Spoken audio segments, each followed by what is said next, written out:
관계의 균열은 갑자기 찾아오지 않습니다. 큰 사건이나 거센 말다툼에서 시작되지도 않습니다.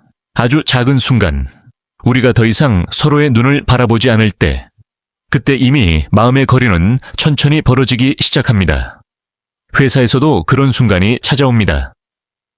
처음에는 직원 한 명 한 명의 얼굴을 기억합니다. 표정만 봐도 마음을 읽을 수 있었고 눈빛만 봐도 그날의 컨디션을 알 수 있었습니다. 하지만 조직이 커지면 어느 순간 사람보다 숫자가 먼저 보이기 시작합니다. 성과 보고서, 그래프 그때부터 조직의 온기는 서서히 식어갑니다. 사람의 얼굴이 사라지고 사람의 마음이 보이지 않을 때 관계는 이미 멀어지고 있는 것입니다. 가정도 다르지 않습니다. 같은 공간에 살고 있지만 정작 서로를 보지 않습니다. 식탁에는 대화 대신 TV 소리가 있고 거실에는 눈빛 대신 휴대폰 불빛만 남아 있습니다. 그리고 어느 날 문득 깨닫습니다. 우리는 언제부터 이렇게 멀어진 걸까? 저 역시 그런 시간을 보낸 적이 있습니다. 회사 일에 파묻혀 서류를 들고 식탁에 앉던 시절, 눈은 문서에 꽂혀 있었고 마음은 이미 가정 밖 어딘가에 가 있었습니다. 그때 아내가 조용히 말했습니다. 요즘 당신 나를 안 봐. 그 말은 작은 목소리였지만 제 마음을 깊게 흔들었습니다. 수많은 사람의 시선은 받으면서도 정작 가장 중요한 사람의 눈을 제대로 바라보지 못하고 있었던 것입니다. 사람의 진심은 말보다 눈에서 먼저 드러납니다. 눈을 맞춘다는 것은 나는 지금 당신을 보고 있다. 나는 당신을 중요한 존재로 느끼고 있다. 그 사실을 온전히 전하는 순간입니다. 반대로 눈을 마주하지 않는다는 것은 의도하지 않아도 서서히 마음을 닫고 있다는 신호가 됩니다. 그날 이후 저는 작은 습관을 만들었습니다. 아침에 집을 나서기 전 아내의 얼굴을 몇 초 동안 바라보는 일입니다. 단 몇 초 하지만 그 몇 초 속에는 많은 것이 보였습니다. 오늘은 피곤한지, 마음이 편안한지, 무엇을 말하지 못하고 있는지 그 몇 초가 우리 관계를 다시 따뜻하게 만들었습니다. 가정의 친밀함은 거창한 이벤트에서 생기지 않습니다. 비싼 선물에서도 생기지 않습니다. 매일의 작은 눈빛, 잠깐의 응시 말 없이 건네는 마음 그곳에서 친밀함이 자랍니다. 한 아내가 저에게 이렇게 말한 적이 있습니다. 남편이 매일 집에 있는데 공기 같아요. 이 말은 많은 남편들이 반드시 한 번은 들어야 할 말입니다. 존재하지만 느껴지지 않는 사람, 함께 살지만 함께 있는 것이 아닌 사람, 그것이 바로 눈을 맞추지 않을 때 찾아오는 결과입니다. 그래서 저는 후배들에게 종종 말합니다. 보고서를 보는 시간보다 사람의 눈을 바라보는 시간이 더 중요하다. 사람은 말보다 눈에서 사랑을 느낀다. 오늘 당신에게도 같은 말을 전하고 싶습니다. 단 10초만이라도 좋습니다. 함께 사는 사람의 눈을 바라보십시오. 아무 말이 없어도 됩니다. 그 10초는 침묵이 아니라 마음과 마음이 이어지는 시간입니다. 보지 않으면 관계는 무너집니다. 바라보면 관계는 다시 살아납니다. 이것은 가정에서도, 회사에서도, 사람과 사람 사이에서도 결코 변하지 않는 진리입니다. 그렇다면 왜 우리는 이 중요한 사실을 알고 있으면서도 점점 서로를 바라보지 못하게 되는 걸까요? 그리고 이 작은 균열이 어떻게 인생 전체를 흔드는 큰 틈이 될까요? 그 답은 다음 부분에서 이어가겠습니다. 가까이 있다라고 해서 마음까지 가까운 것은 아닙니다. 같은 집에서 살고 같은 방을 쓰고 같은 식탁에 앉아 있어도 정서적 거리는 아주 멀리 떨어져 있을 수 있습니다. 많은 부부가 이렇게 말합니다. 하루 종일 함께 있는데 왜 더 멀게 느껴질까? 그 이유는 단순합니다. 몸은 가까이 있지만 마음은 서로를 향하지 않고 있기 때문입니다. 요즘 한국의 중장년층이 가장 많이 겪는 문제도 바로 이 정서적 단절입니다. 겉으로는 문제없는 가정처럼 보이지만 대화는 형식적이고 감정은 공유되지 않고 각자의 세계 속에서 살아가고 있습니다. 관계를 무너뜨리는 것은 큰 사건이 아니라 감정이 닿지 않는 작은 순간들의 반복입니다. 하루에 몇 마디 정도 나누고 그마저도 습관처럼 흘러가고 서로의 표정과 마음을 살피는 시간이 사라지면 가까이 있어도 사실은 함께 살지 않는 것과 같습니다. 한 남편은 이렇게 말했습니다. 집에 있는데도 집에 있는 것 같지 않아요. 아내가 나를 필요로 하지 않는 것 같아요. 하지만 조금 더 깊이 들어가 보면 문제는 필요의 유무가 아니라 감정이 연결되지 않는 데에 있습니다. 정서적 연결은 말에서 시작되지 않습니다. 관심에서 시작됩니다. 상대의 표정을 읽고 하루의 기분을 묻고 작은 한숨에도 귀를 기울이는 그 태도에서 정서적 거리는 줄어듭니다. 반대로 관심이 사라지면 말이 남아있어도 그 말은 마음에 닿지 않습니다. 그래서 어떤 부분은 이야기를 하고 있음에도 대화를 나누고 있다고 느끼지 못합니다. 말은 있지만 감정은 없기 때문입니다. 한국의 중년 부부가 황혼 이혼을 선택하는 이유도 대부분 바로 이 정서적 공백입니다. 싸워서가 아니라 서로의 마음이 닿지 않기 때문에 헤어집니다. 정서적 거리는 침묵 속에서 자라고 무관심 속에서 깊어지고 시간 속에서 굳어집니다. 그러나 이 거리는 생각보다 쉽게 줄일 수 있습니다. 단 한 가지를 회복하면 됩니다. 상대의 마음을 바라보려는 의지입니다.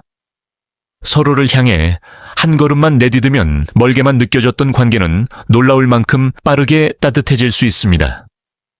사람의 마음은 생각보다 쉽게 식지만 또 생각보다 쉽게 따뜻해집니다. 중요한 것은 따뜻해지는 계기를 누가 먼저 만드는가입니다. 그 계기가 아주 작아도 좋습니다. 표정을 살피는 순간, 하루 어땠는지 묻는 한마디, 문득 건네는 짧은 미소, 이 작은 순간들이 정서적 연결을 다시 만들어냅니다. 그렇다면 정서적 단절을 막고 가까움의 온도를 되찾기 위해 우리는 무엇을 회복해야 할까요? 이 질문의 답은 다음 부분에서 이어집니다. 많은 사람들이 말합니다.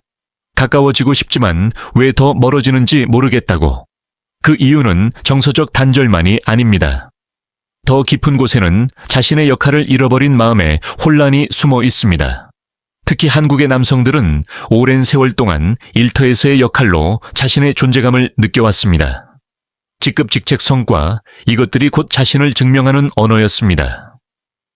하지만 은퇴의 문 앞에 서는 순간 이 언어는 더 이상 통하지 않습니다. 일을 떠나는 것이 아니라 역할을 잃어버리는 순간 많은 남성들은 자신이 사라지는 듯한 느낌을 받습니다.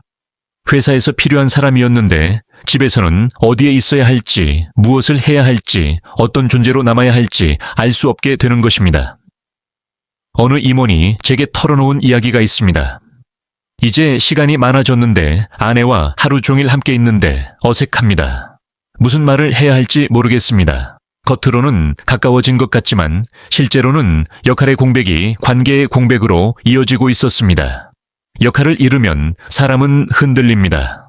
가정에서의 위치, 가정에서의 책임, 가정에서의 의미, 이것들을 다시 찾지 못하면 함께 있는 시간이 늘어도 정신적 거리는 더 멀어질 수밖에 없습니다.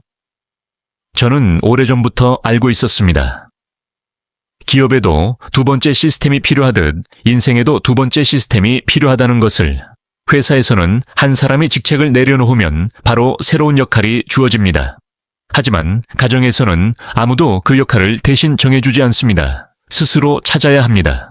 이때 가장 많이 벌어지는 실수가 있습니다. 많은 남편들이 은퇴 후 자신을 감독의 자리에서 내려놓지 못합니다. 여전히 지시하려 하고, 여전히 중심이 되려 하고, 여전히 예전의 방식으로 가정을 운영하려 합니다. 하지만 가정에서 필요한 것은 지휘하는 사람이 아니라 함께 맞추어가는 사람입니다. 감독이 아니라 조율자, 지시하는 사람이 아니라 도와주는 사람. 그것이 은퇴 이후 남편의 새로운 역할입니다. 역할이 정리되면 관계는 자연스럽게 안정됩니다. 가정의 균형도 다시 잡힙니다. 가정은 작은 기억과 같습니다. 직함은 사라질 수 있지만 역할은 언제나 새롭게 만들 수 있습니다. 중요한 것은 나는 이 가정 안에서 어떤 의미를 가진 사람인가, 그 질문에 답할 수 있는가입니다. 자신의 역할을 다시 세우지 않으면 아무리 함께 있어도 마음은 서로를 초점 없이 지나칠 뿐입니다. 그렇다면 새로운 역할을 찾기 위해 우리는 무엇을 시작해야 할까요? 다음 부분에서는 가정을 다시 일으키는 가장 중요한 원칙을 이야기하려 합니다. 사람은 일을 떠나는 순간 자유를 얻었다고 생각합니다. 하지만 시간이 조금 지나면 그 자유가 공허로 변합니다. 왜냐하면 일을 잃은 것이 아니라 역할을 잃었기 때문입니다. 가정에서의 역할, 관계에서의 역할, 인생 후반전에서의 역할, 이 세 가지가 정리되지 않으면 아무리 시간이 많아져도 삶은 혼란스럽고 가정은 균형을 잃기 시작합니다. 저는 늘 말해왔습니다. 직함은 사라져도 책임은 사라지지 않는다. 회사를 떠나도 가정을 떠날 수는 없다.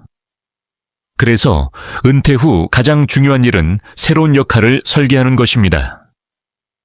많은 남편들이 은퇴 후 자신을 여전히 중심이라고 생각합니다. 지시하려 하고 판단하려 하고 가정의 모든 일을 조정하려 합니다. 하지만 가정이 원하는 것은 감독이 아닙니다. 관찰하는 사람, 도와주는 사람, 함께 맞춰가는 사람, 이 세 가지 역할입니다. 저는 이것을 가정의 새로운 경영이라고 부릅니다. 첫째, 관찰해야 합니다. 아내가 어떤 리듬으로 하루를 보내는지, 언제 힘들어하고 언제 웃는지 집안의 흐름을 읽어야 합니다. 둘째, 조율해야 합니다. 말을 줄이고 귀를 열고 상대의 방식에 맞추며 가정의 리듬을 깨지 않도록 조율해야 합니다. 셋째, 지원해야 합니다. 청소를 도와주고 식사 준비를 나누고 작은 일이라도 먼저 움직여 가정이라는 팀 전체가 부드럽게 돌아가도록 해야 합니다. 이것이 바로 은퇴 이후 남편에게 필요한 새로운 리더십입니다. 어떤 남편은 이렇게 말했습니다. 이제 아내와 매일 함께 있는데 대화가 더 어려워졌습니다. 이 말에는 두 가지 진실이 담겨 있습니다. 첫째, 시간이 많아졌다고 관계가 저절로 가까워지는 것은 아니다. 둘째, 가까워지려면 역할이 먼저 정리되어야 한다. 가정은 누가 더 많은 시간을 보내는지가 아니라 누가 어떤 자세로 머무는가에 따라 결정됩니다. 회사에서 제가 임원들에게 자주 했던 말이 있습니다. 현명한 리더는 직접 뛰지 않아도 방향을 제시할 수 있다. 가정에서도 같습니다. 남편은 더 이상 일꾼이 아니라 가정을 안정시키는 조율자가 되어야 합니다. 지키고 돕고 받쳐주는 사람, 이 역할을 세우는 순간 가정의 공기는 달라집니다. 아내의 마음도 달라집니다. 관계의 온도도 다시 올라갑니다. 저는 마지막으로 은퇴를 선언했을 때 많은 사람들이 이렇게 물었습니다. 이제 쉬실 겁니까? 저는 조용히 대답했습니다. 이제부터는 가족을 경영할 때입니다. 그 말은 단순한 비유가 아닙니다. 가정은 인생에서 가장 중요한 조직이고 가족은 우리가 지켜야 할 마지막 팀입니다. 그렇다면 새로운 역할을 세운 뒤 인생 후반에서 반드시 넘어야 할 또 하나의 큰 벽이 있습니다. 바로 고독입니다. 다음 부분에서 계속 이야기하겠습니다. 사람들은 흔히 말합니다. 은퇴하면 자유로워질 것 같다고, 시간이 많아질 것 같다고, 인생이 편안해질 것 같다고 하지만 막상 그 시기에 들어서면 가장 먼저 찾아오는 것은 자유가 아니라 고독입니다. 일터에서는 누군가가 나를 불렀고 누군가는 내 결정을 기다렸고 내가 움직이면 무언가가 달라졌습니다. 하지만 이를 내려놓는 순간 그 소리들이 사라집니다. 그리고 그 빈자리에 고독이 들어옵니다. 많은 사람들이 이 고독을 두려워합니다. 외로움이라고 착각하기 때문입니다. 외로움은 누군가를 갈망하는 마음입니다. 하지만 고독은 자기 자신과 마주하는 시간입니다. 저는 평생 사업을 하며 수많은 선택의 순간을 겪었습니다. 그리고 중요한 결단은 언제나 혼자 있는 시간 속에서 이루어졌습니다. 삼성의 길을 결정할 때도, 새로운 산업에 뛰어들지 고민할 때도 혼자 밤을 새우며 스스로에게 묻곤 했습니다. 왜 이 길을 가려 하는가? 나는 무엇을 두려워하고 있는가?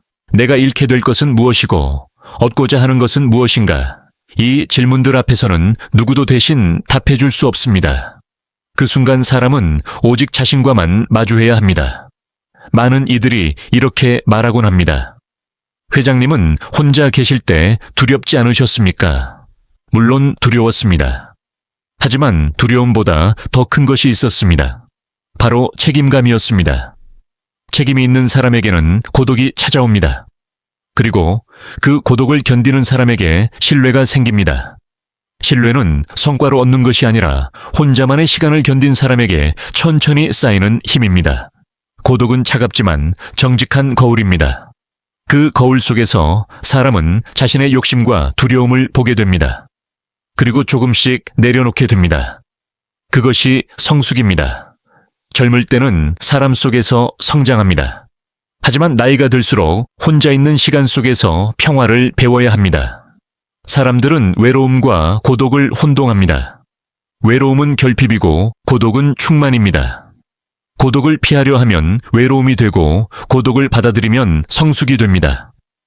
저는 젊은이들에게 종종 말합니다. 고독을 피해 다니지 말아라. 그 안에 네가 찾는 답이 있다. 아이들이 떠나고 일터가 멀어지고 친구들이 하나둘 줄어들면 남는 것은 결국 자기 자신뿐입니다. 그때 깨닫게 됩니다. 진짜 성숙은 혼자 있을 수 있는 힘이라는 것을. 제가 마지막으로 회사를 떠날 때 사람들은 이렇게 물었습니다. 이제 외롭지 않으시겠습니까? 저는 미소 지으며 말했습니다. 이제 진짜로 나 자신을 만날 시간입니다. 고독은 인생이 주는 마지막 선물입니다. 그 안에는 우리가 두려워했던 것보다 훨씬 더 깊은 자유가 있습니다. 그렇다면 이 고독 속에서 우리가 지켜야 할 가장 중요한 것은 무엇일까요? 다음 부분에서 계속 이야기하겠습니다. 제가 평생 붙잡아온 한 가지 진리가 있습니다. 위기는 언제나 찾아오지만 품질과 신뢰는 결코 배신하지 않는다는 것입니다. 삼성을 처음 시작했을 때 저에게는 자본도 인맥도 특별한 기술도 없었습니다. 단 하나 신용만 있었습니다. 약속을 지키는 사람 말한 대로 움직이는 사람 믿고 거래할 수 있는 사람. 이 신뢰가 회사를 지탱하는 기둥이었습니다. 많은 사람들은 기업이 위기에서 살아남는 이유를 전략이나 자본에서 찾습니다. 하지만 제가 수십 년을 경험하며 내린 결론은 훨씬 단순했습니다. 사람 관계의 신뢰. 이 세 가지가 무너지면 어떤 시스템도 회사를 지켜주지 못합니다. 가정도 같습니다. 부부 사이도 부모와 자식 사이도 결국 신뢰라는 이름의 거래로 이루어집니다. 작은 약속을 지키는 것, 보이지 않는 수고를 알아주는 것, 말보다 행동으로 진심을 보여주는 것. 이것이 바로 가정의 품질 관리입니다. 품질은 기술에서 나오지 않습니다. 사람의 마음에서 나옵니다. 생산 라인에서 아무리 완벽한 시스템을 갖추어도 사람의 마음이 식으면 품질은 흔들립니다. 가정도 다르지 않습니다. 아무리 많은 시간을 함께 보내도 마음이 식어 있으면 관계의 품질은 떨어질 수밖에 없습니다. 어느 직원이 제게 물었습니다. 회장님은 위기 때마다 어떻게 흔들리지 않으십니까? 저는 조용히 대답했습니다. 흔들리지 않으려 하지 말고 흔들릴 때 무엇을 붙잡을지 생각하라. 그 붙잡아야 할 것이 바로 품질과 신뢰입니다. 회사가 이르셨길래 어려울 때 저는 언제나 현장으로 내려갔습니다. 손때 묻은 기계, 땀 젖은 작업복, 묵묵히 일하는 사람들, 그 속에서 진짜 답을 찾았습니다. 가정의 위기도 다르지 않습니다. 문제가 생기면 밖에서 해결책을 찾으려 하지 말고 가정이라는 현장으로 돌아가야 합니다. 그곳에 답이 있습니다. 한국은 오랫동안 전쟁과 가난을 견디며 성장해 온 나라입니다. 이 나라가 다시 일어선 이유도 기술이 아니라 사람들의 신뢰와 책임감이었습니다. 이것은 기업에도 가정에도 개인의 삶에도 똑같이 적용됩니다. 제가 늘 강조하던 말이 있습니다.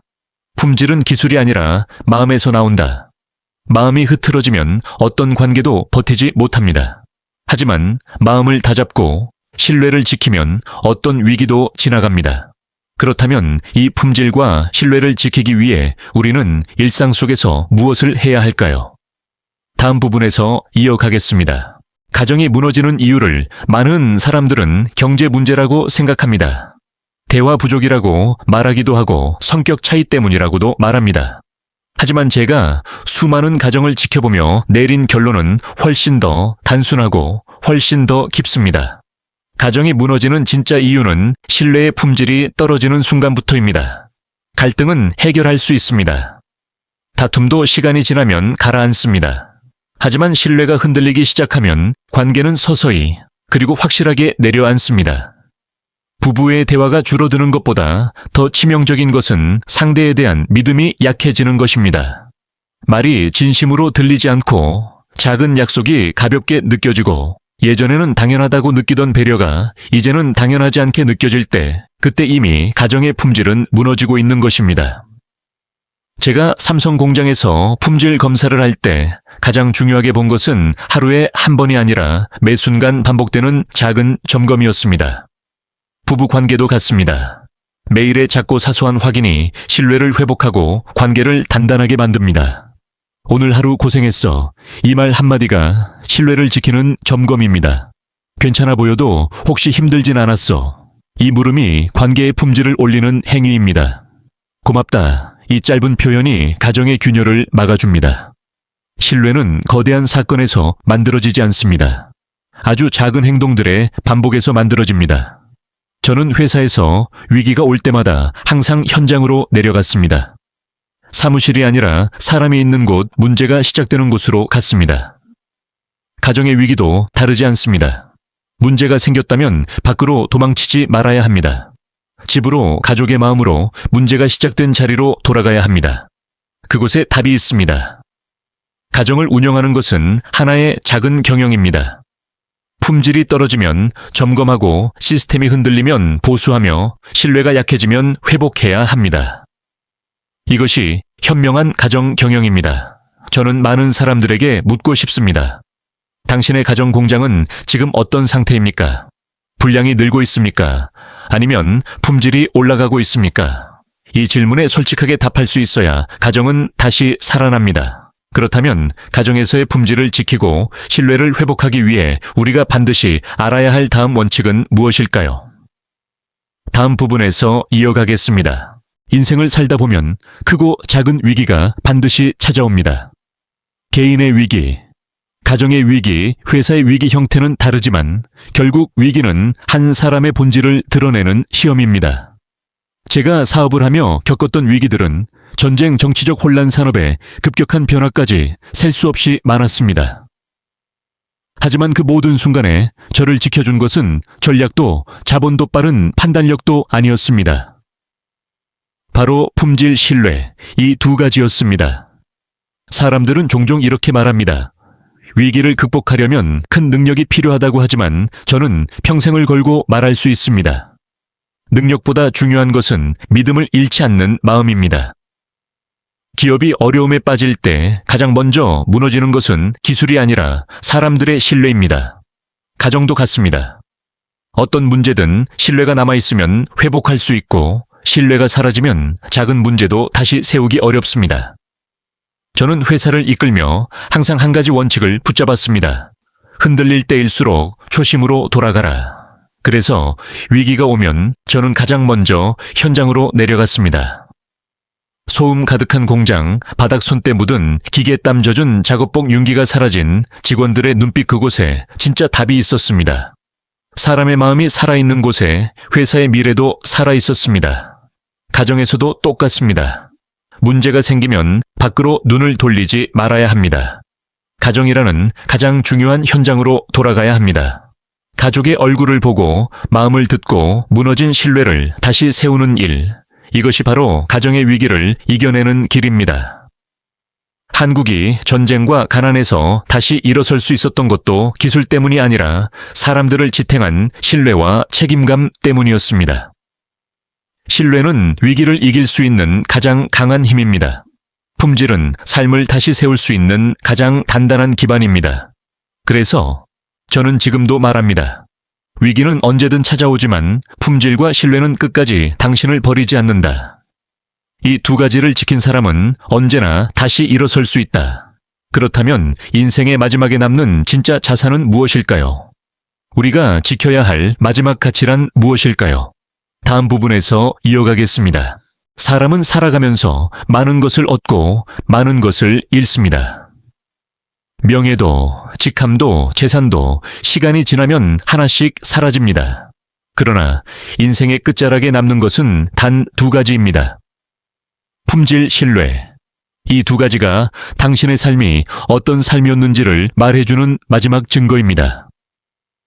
저는 평생 기업을 키우며 많은 성공도 경험했고 많은 어려움도 지나왔습니다. 하지만 돌아보면 진짜 자산은 삼성이라는 이름도 성과도 아니었습니다. 사람들이 저를 믿어준 마음, 제가 지켜온 신뢰, 그리고 그 신뢰로 이어진 관계들, 그것이 가장 큰 자산이었습니다. 가정에서도 마찬가지입니다.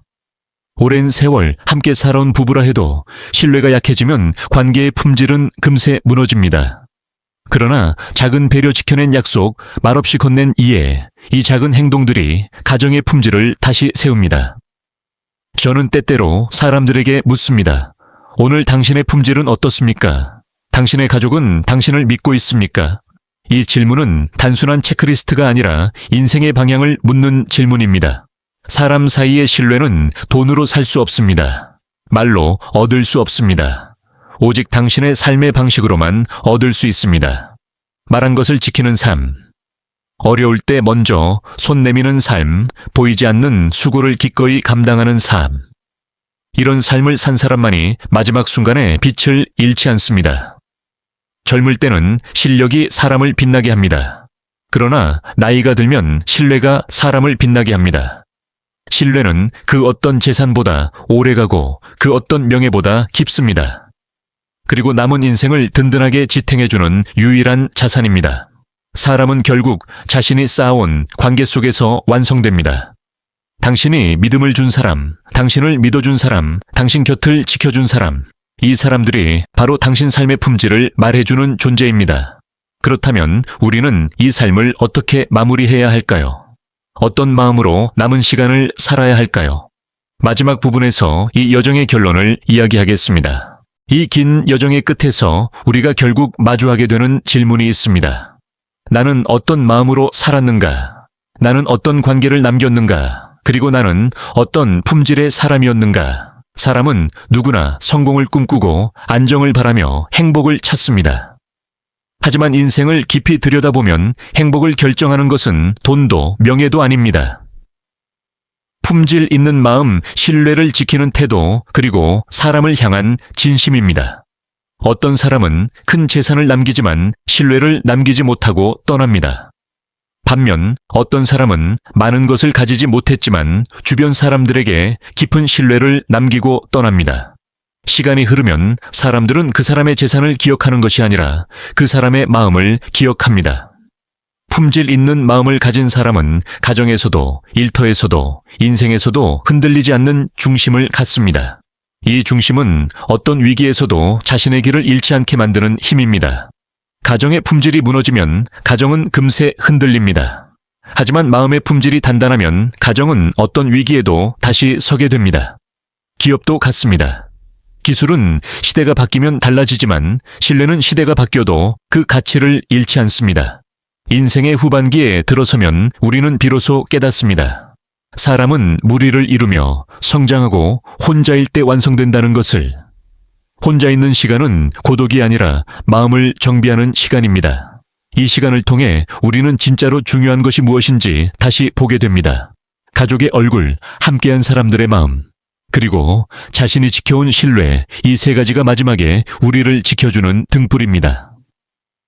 저는 여러분께 조용히 권하고 싶습니다. 당신의 마음의 품질을 지키십시오. 당신의 관계의 품질을 살피십시오. 그리고 신뢰를 잃지 마십시오. 이 세 가지는 인생에서 가장 강한 힘이며 가장 오래 남는 자산이며 마지막 순간까지 당신을 지켜줄 이름 없는 축복입니다. 인생은 길지 않습니다. 그러나 마음의 품질을 다듬는 데에는 지금도 늦지 않았습니다.